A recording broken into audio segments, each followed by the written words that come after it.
parte de este curso. Gracias por la presentación y también un cordial saludo a todos los asistentes. Me confirman en qué momento puedo empezar, y así que yo encantado.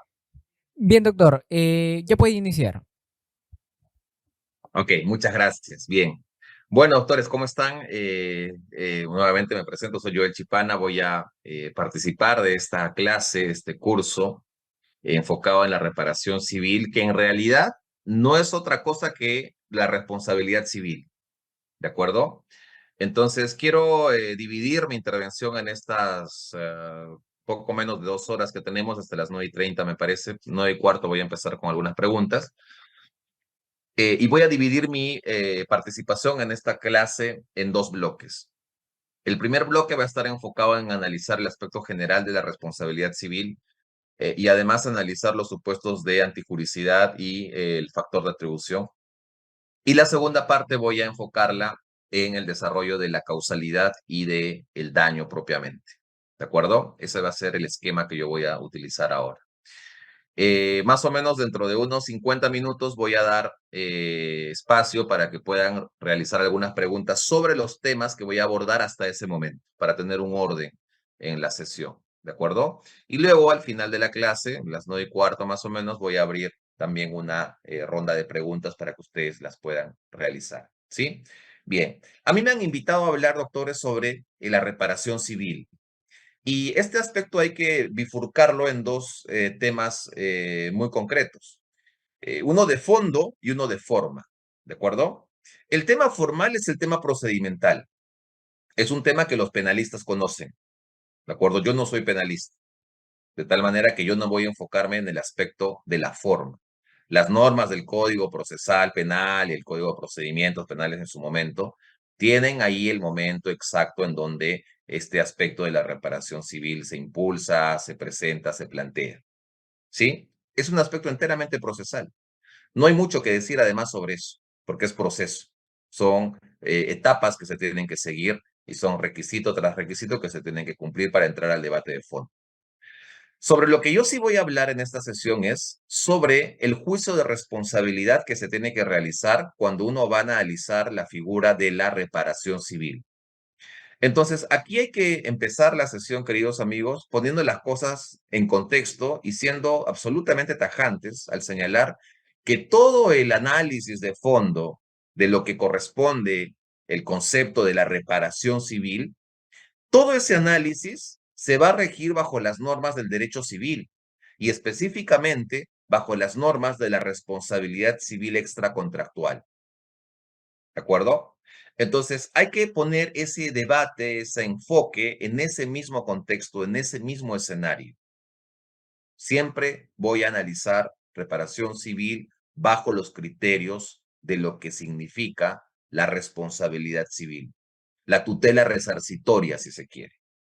¿De acuerdo? Entonces, en esta sesión yo voy a explicar cuál es el fundamento y cuáles son los requisitos que se tienen que verificar y se tienen que cumplir para que uno pueda estar ante una reparación civil válidamente ordenada o una reparación civil que tenga los fundamentos necesarios para que se pueda realizar ese juicio de responsabilidad que lleve como conclusión el que el juez penal ordene el pago de un monto resarcitorio.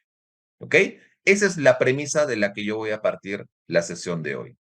Bien, recuerden ustedes, dentro de un plano general, que la tutela de la responsabilidad se va a bifurcar, se va a dividir en tres tipos de responsabilidad muy concretas, ¿no?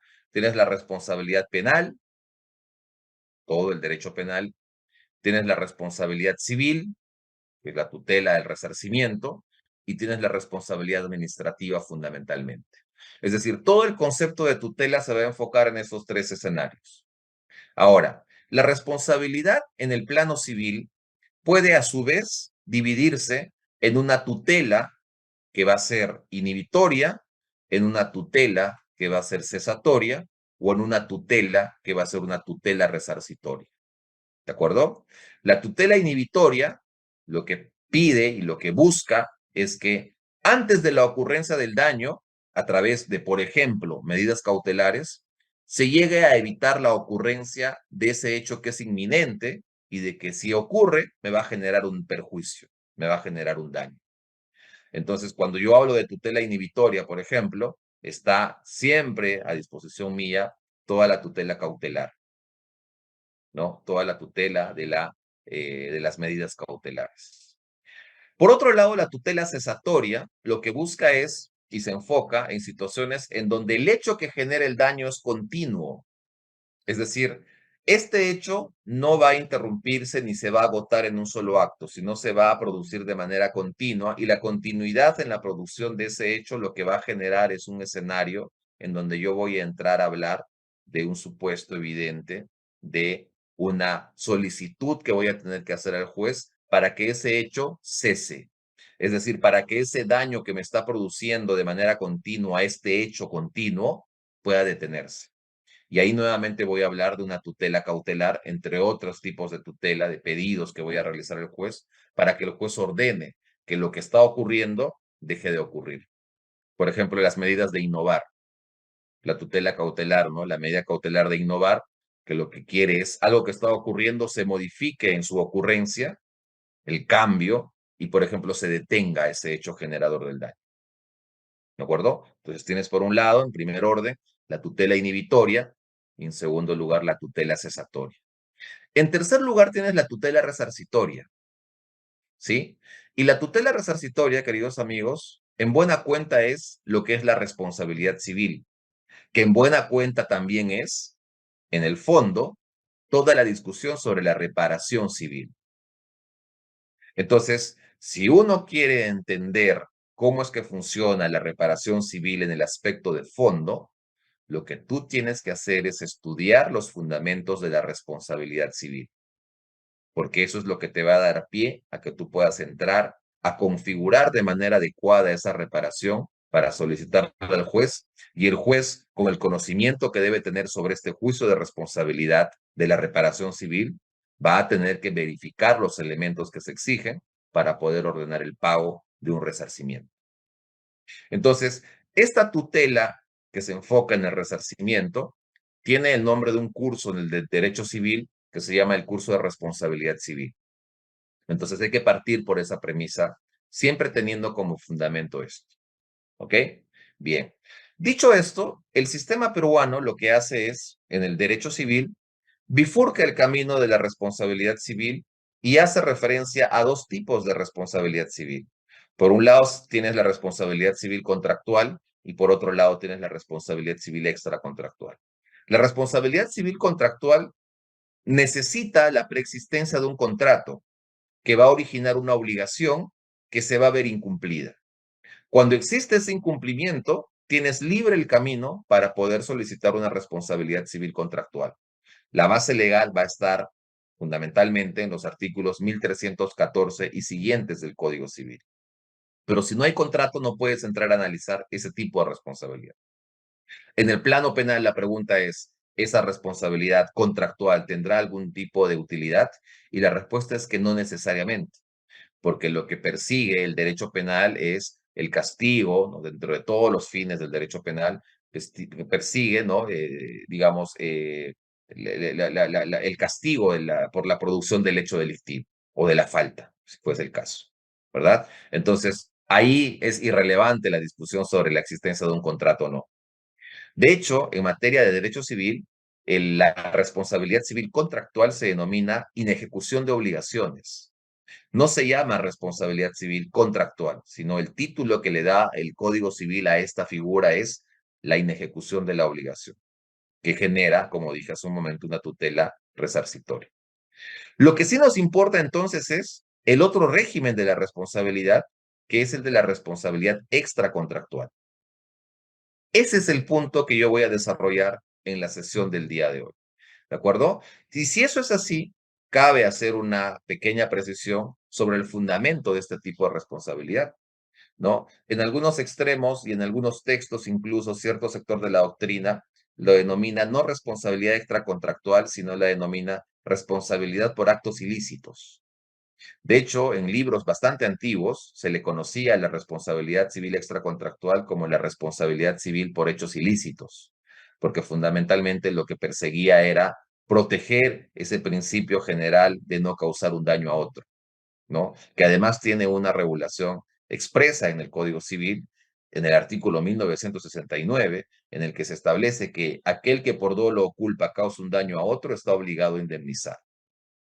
Ese es el principio respecto del cual o en el cual se fundamenta toda la tutela resarcitoria extracontractual, que es, como dije, la tutela que se va a buscar en un proceso penal a través de una figura que se llama la reparación civil.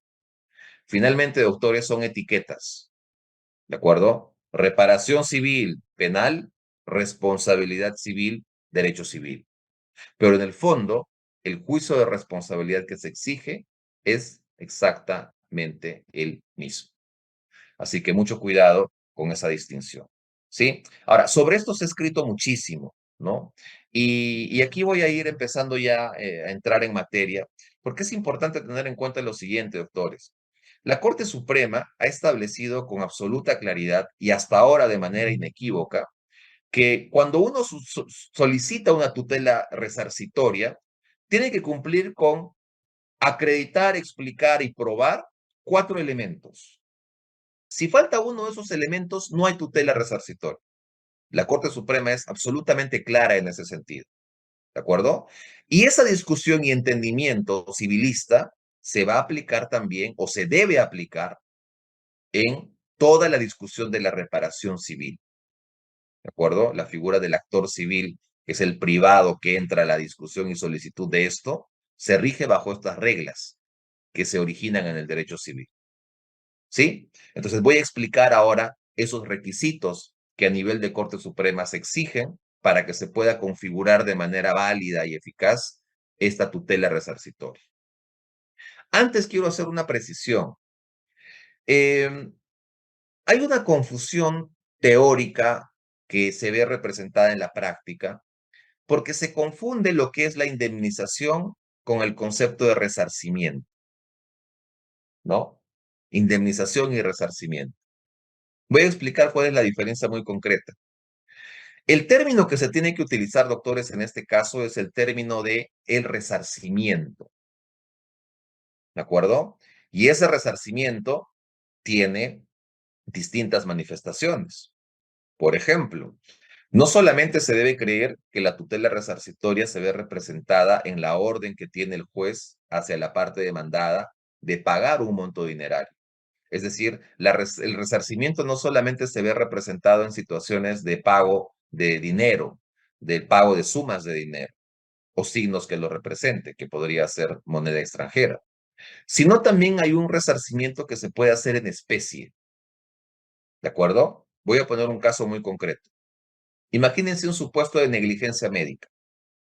¿De acuerdo? Se somete a intervención una persona y esta persona, luego de esta intervención, lo que va a, lamentablemente, es quedar en un estado de parapléjico. ¿De acuerdo? Entonces, fuera del tema penal, hay una discusión de fondo, porque esa persona evidentemente tiene el derecho libre, el camino libre, la vía libre para solicitar un resarcimiento por los daños que se le ha causado. Daños que además son irreversibles, porque la paraplegia es irreversible. Entonces, fuera del monto dinerario que puedo pedir, también puedo pedir un resarcimiento que sea en especie. Por ejemplo, voy a pedirle al juez que ordene que esa clínica o ese centro de salud se encargue de cubrir y dar un tratamiento de manera continua hasta la muerte de esta persona para que pueda tener una calidad de vida. Y esto en materia de negligencias médicas, doctores, es tremendamente útil y necesario, porque a veces los cuidados paliativos que tiene una persona luego de que ha sufrido un daño por una intervención quirúrgica, en ocasiones son absolutamente caros. Y si tú pides una tutela que solamente se enfoque en la entrega de un resarcimiento en dinero, con seguridad ese dinero te lo vas a gastar en poco tiempo. Porque puede parecer 5 millones, sí, pero ese tipo de daño que se ha generado esta persona que requiere cuidados médicos, determinado tipo de, digamos, hasta la cama especial, los cuidados, la alimentación, la enfermera, todo lo que eso exige, se te va a gastar en poco tiempo. Entonces puede parecer un monto importante, algunos millones, pero créanme que eso se puede acabar en un porrazo. Entonces, hacen bien los abogados que sugieren a estas personas que sufren este tipo de daños solicitar un resarcimiento en especie que esté enfocado, por ejemplo, en que se cubra todo el tratamiento de por vida de esta persona, o que el centro de salud asuma la responsabilidad de encargarse de absolutamente todo para darle una calidad de vida a este sujeto que ha sufrido este daño producto de esta negligencia médica. Entonces, ¿eso también es posible solicitarlo? Sí. Sí. Entonces, saquémonos la idea de que la tutela del resarcimiento únicamente se va a ver reflejada en la orden de la entrega de una suma de dinero, porque no necesariamente eso va a ser así. ¿Ok? Bien. Dicho esto, entonces, para hablar de resarcimiento, lo que yo tengo que hacer es entrar a realizar un juicio de responsabilidad. Y en el juicio de responsabilidad, lo que yo tengo que hacer es verificar 4 elementos que la Corte Suprema me exige para que se configure esa responsabilidad civil. Esos elementos son, primero, la antijuricidad; segundo, el factor de atribución, denominado también criterio de imputación; tercero, el nexo causal; y cuarto, el daño.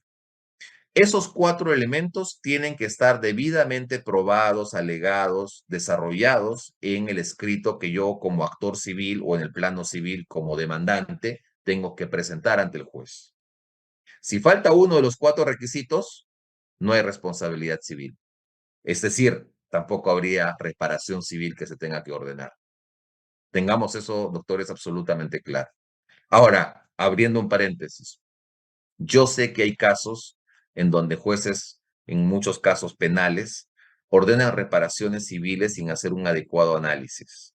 Yo soy consciente de que esas sentencias existen, pero eso no significa de que esas sentencias se encuentren acorde a derecho, porque el juicio de responsabilidad nuevamente exige la configuración y existencia de esos 4 requisitos.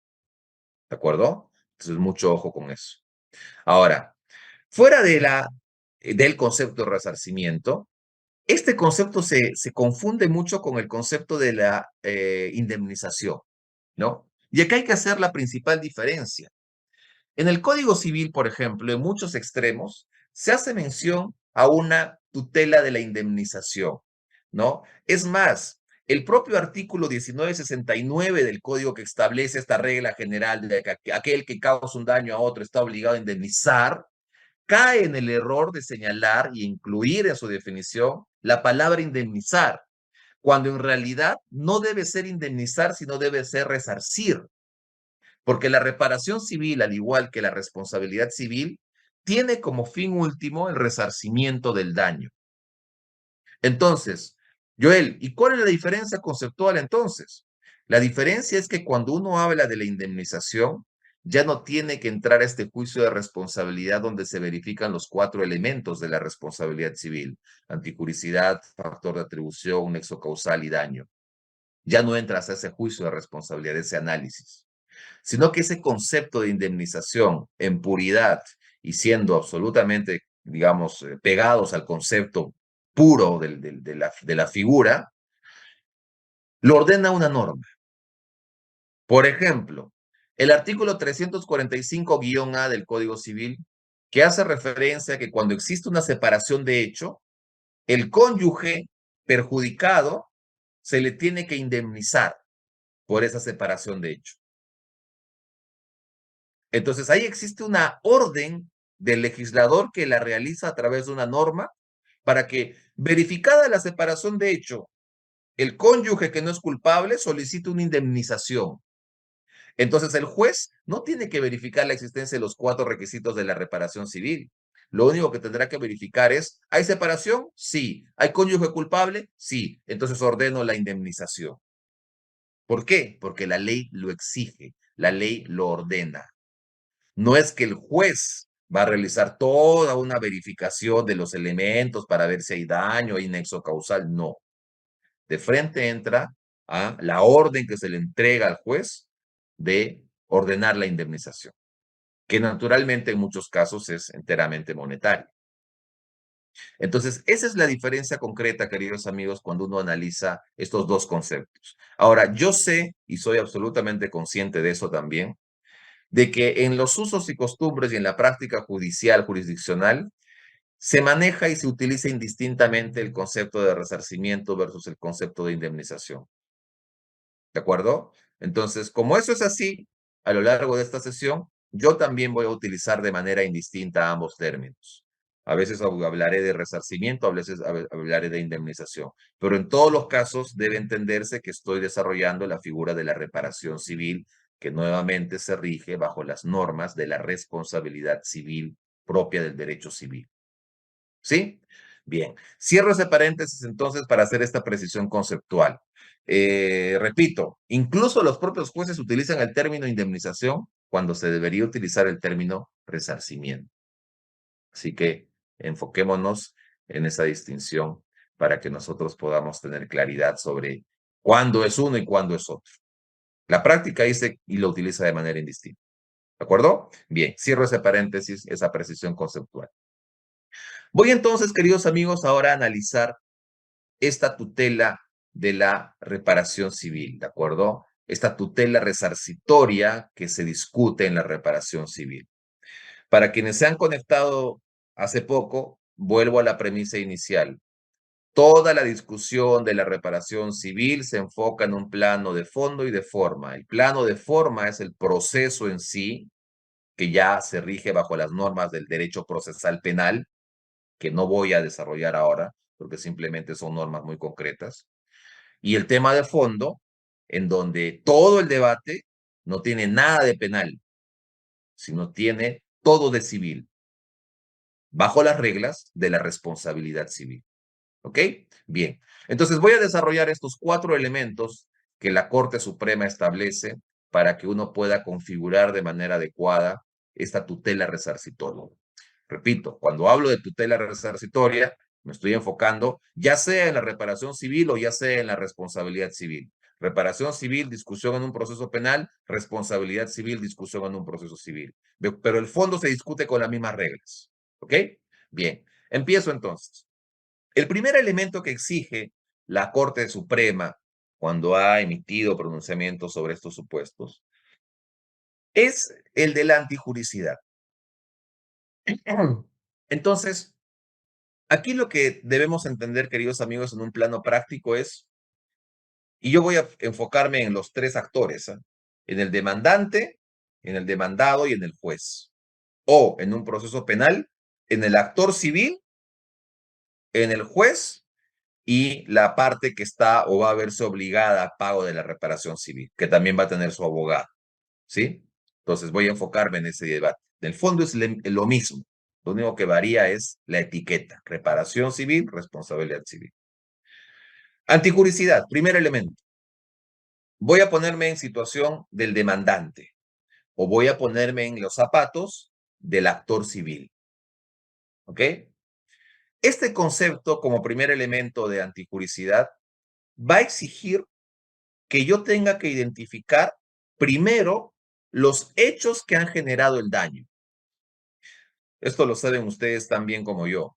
Una demanda, un escrito en donde se pide tutela resarcitoria, está compuesto por el aspecto fundamentos de hecho, fundamentos de derecho.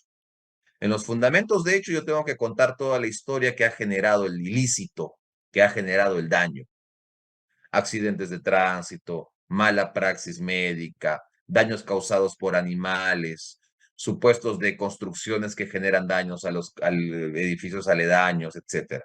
Todos los casos en donde se vaya a generar violaciones, delitos contra la integridad física, etcétera. Todo donde se vaya a generar un daño. Entonces, en el fundamento de hecho, yo tengo que explicar en detalle cuál ha sido esa seguidilla de hechos y cuál es la prueba que se puede aportar a esa discusión. Y una vez que yo concluya la identificación de los hechos, lo que a continuación voy a realizar de manera inmediata va a ser un supuesto en el que yo voy a tener que identificar ya en los fundamentos de derecho, fundamentos de derecho, 2.1, antijuricidad.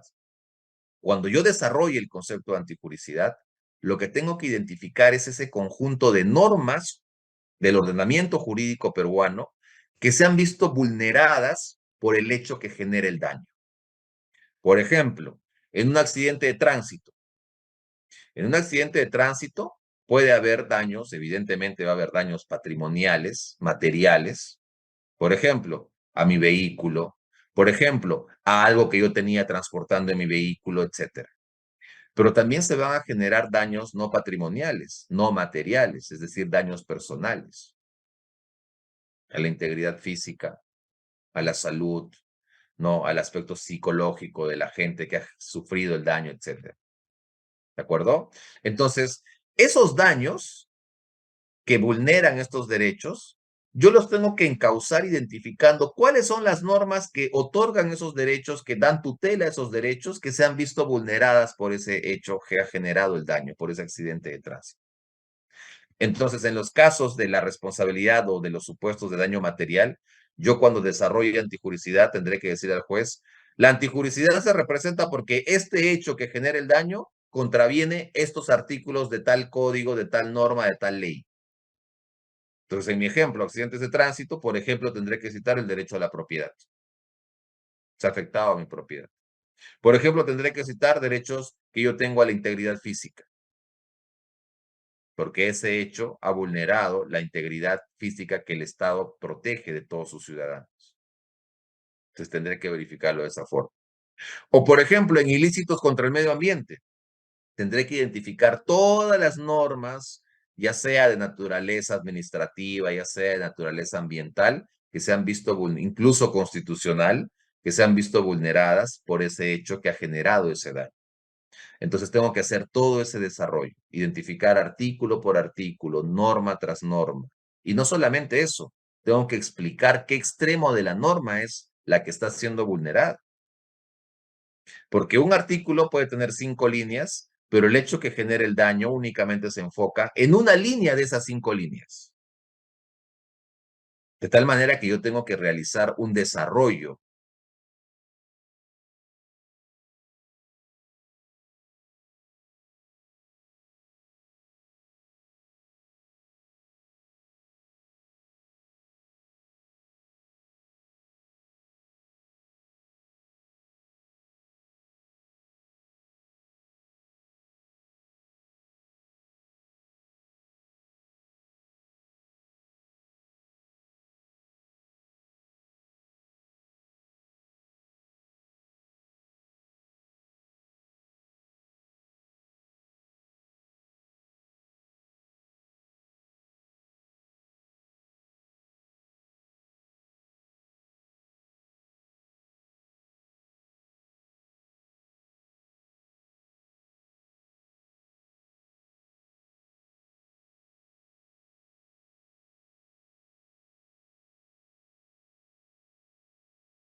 Colaborador eficaz con clave 01-2025, solicitudes de cotización, y además para decirles a quién se tenía que adjudicar esta contratación.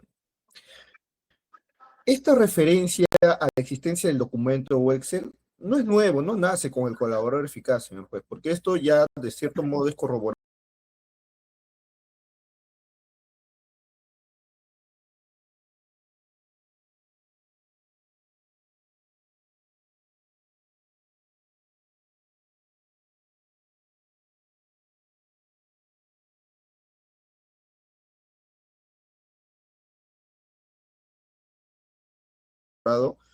con las declaraciones del señor Álvaro Martín Vázquez Sandoval y las declaraciones de los especialistas Nancy Oriundo Quilca, Gido TP-C-2025, en donde también señala que el señor Jimmy Wu, el famoso asesor FAG, puso al señor Wilmer Mesa como coordinador de logística del GORE para captar las órdenes de servicio y de compras. Él era la persona clave porque canalizaba todos los requerimientos a través de las empresas y negocios ¿de quién? Del famoso asesor FAG, Jimmy Wu. Pero no solamente con esto se corrobora esta imputación de la existencia de esta lista o Excel con la lista de los proveedores direccionados, sino con todas las irregularidades que ya se han determinado en estos en los más de 50 expedientes de contratación que pertenecen al GORE. Por ejemplo, cuando se analiza quiénes eran las personas que eran con quienes se realizaban estas indagaciones de mercado, se verifican a proveedores vinculados directa o indirectamente con el asesor FAG Jimmy Wu. Estamos hablando del señor Blanco, el señor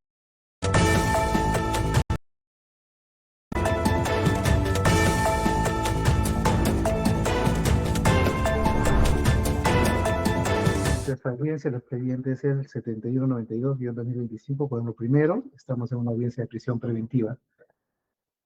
En el proceso penal que se le sigue al señor Ciro Castillo Rojo y otros, por la presunta comisión de organización criminal y otros. Como habíamos indicado, vamos a hacer el uso de la... Establece de qué manera, por qué medio, cuál es